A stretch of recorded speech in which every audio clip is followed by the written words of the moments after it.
Welcome to The Link tonight, and we are discussing joint ventures. In the areas of oil, for instance, there has been a mooting of joint ventures in order for Ugandans to take part in that sector. But what are they? That's what we're going to be discussing in a moment.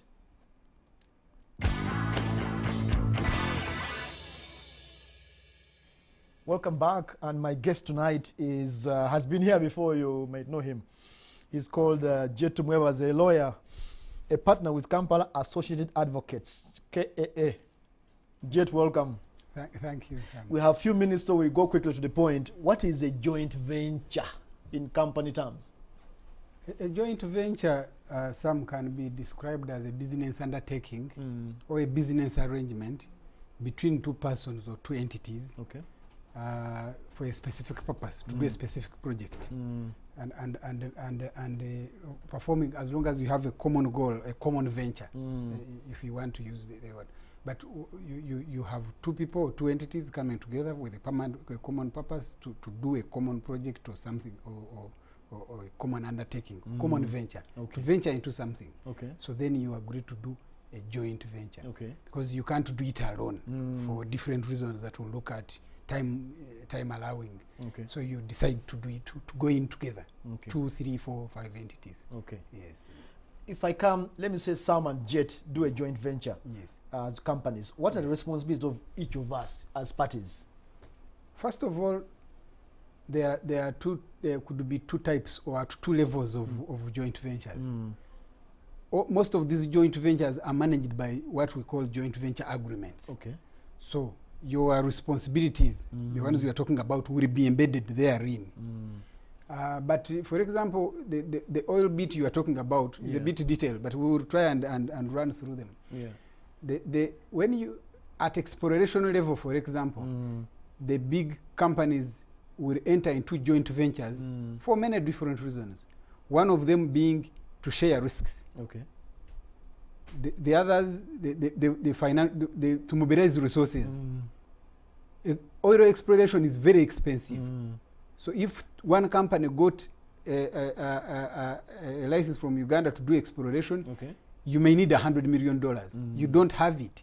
If you have it, you don't want to risk all of it. So you enter into a joint venture with another person. Company, so at exploration level, those companies normally never enter into a new arrangement. They never do. They leave. They don't. No, they can stay, but they don't enter into a new vehicle to form a joint company. Okay. It's at the lower level where they form joint companies. Okay. At that high level, Total, Sinok, they never enter into. They remain each with their own identity. Each is independent, with independent entity. They never form into a new legal entity. Okay. You don't form into a new legal corporate entity. They just enter into a joint venture agreement. And then that agreement spells out the responsibilities. They pool resources. Yes. Say you will take 30%, I'll take 20%. So then we also create a joint venture manager. Okay. And in the agreement, they would have specified the rights. What do you do? One of us will be the manager. Then there will be a committee. Okay. So those nitty-gritties are sorted out in those arrangements. The document is very, very critical at that point. That's where you agree the rights. Okay. What are the obligations? How much money do you bring? Then if the manager, for example, if you have 3 companies, Total, Sinoko, and maybe another one, you know who of them is going to manage on the side. So when you go on the ground where the joint venture is taking place, in the exploration, you may find one company, but when in fact that company is just doing work for and on behalf of the three. So that we manage risks, also to manage political risks, because it's not only the money. You manage political risks. You may find that one of the companies is a Russian company, but then you have problems with Russia. But if they are in a joint venture with the British one, then there's some clout on all sides. So there are many reasons why they go into it. The European ambassador will come, the Russian, the British. So then you have that to manage. So there are many things, because it's very, very expensive venture. Now, that's the first part. The second one is when me and you, especially where the local content thing comes in, is important. Where the local content thing comes in, is where you have, some get or company A gets a contract to supply helmets, to supply food, to supply uniforms in the Albertine Graben, to supply to be the one to, and now you are not talking about you're talking about a kitchen of $1 million. Yeah. Some I don't have the can money. only raise $500,000. What do? You run to a taxi company and say, come, let's do a joint venture. Now there, most of the time, the two companies will form a third company. Okay. Where both of them are joint, have shares. Yeah. Now the law here requires that the local company will have 48%. That local content you are talking about. List. So the contract with the Total or Sinok or whichever would have had with a South African company or a British company. But then he has to come and work with Setumba. Okay. If it was Setumba who got the contract, then you resource from another local company or foreign who will have the money to invest in. Yeah. Or who will bring on expertise. Because you don't only merge because of those reasons. The joint ventures have many benefits. One, you get on top capital. You get technology, you get expertise, you get manpower. You may actually do a joint venture with a local guy in the Albertine in Bulisa who says, me, I will bring all the laborers you need. Just workers. Workers. So you bring, so in the joint venture arrangement, the man has 20%. But you agree in that one. Who is going to bring what on board? So who is going to manage the company? So who is going to, so you now register a company with those shareholdings. I think the law now, the petroleum law requires about, I think it's section 125 requires, I think 48% or something. There's been a lot of issues between the ministry and the regulations. What is a Ugandan company? What is a local so there's some are saying as long West African angle. Yes, once it is registered and irrespective of who the shareholding, but I think the law, what Parliament intended was that the shareholding must be 48%. Yes. Forget about what the regulation at the Ministry of Energy are saying. So they share, even then, with that new company, you will still enter into a joint venture arrangement. There must be an agreement.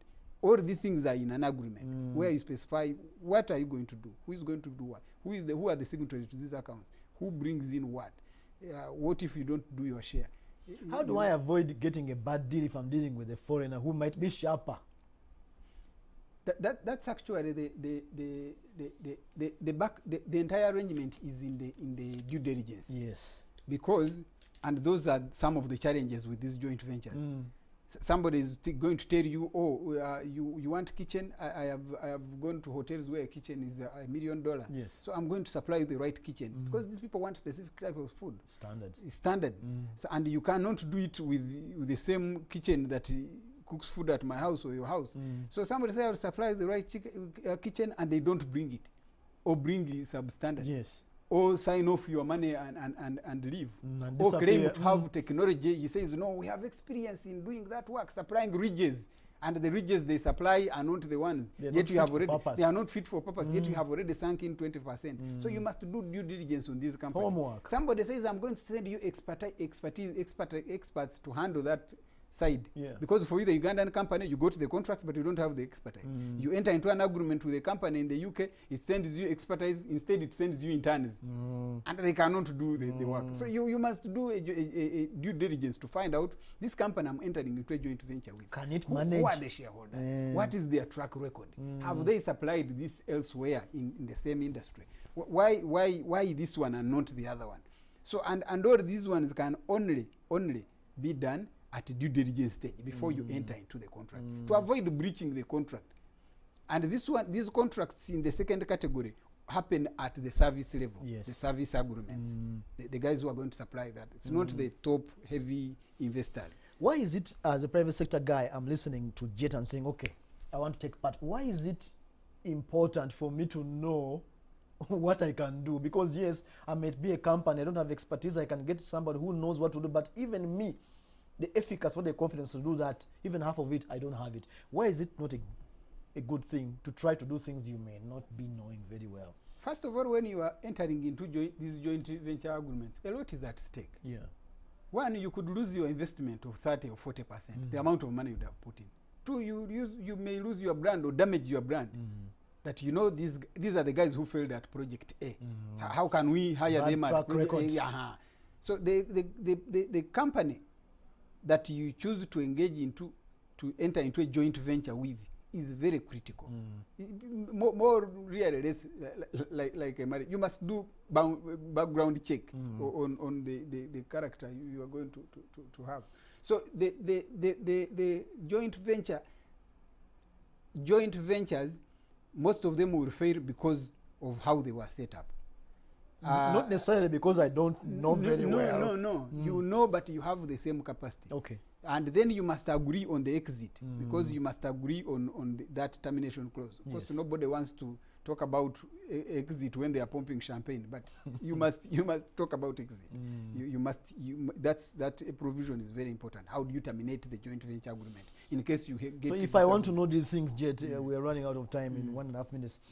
Where do I go? They're listening to us. We are saying so many things in a very short time. Where do I go to find out what I must do ahead of oil? Anyway. One, the ministry supplies a bit of information, but there are also a number of sector players. Yeah. There is a lot of information. If you are looking for it, there are, in the legal profession, there are people. Your law firm, for instance, because I know you have a section on oil. I know you're not allowed to advertise. Okay, this is not an ad, but ethically speaking. But I know that you have a section in your firm specializing in oil. Yes. We are a specialized practice. We do different practices. So we do one on oil and gas. It's full-fledged department. Okay.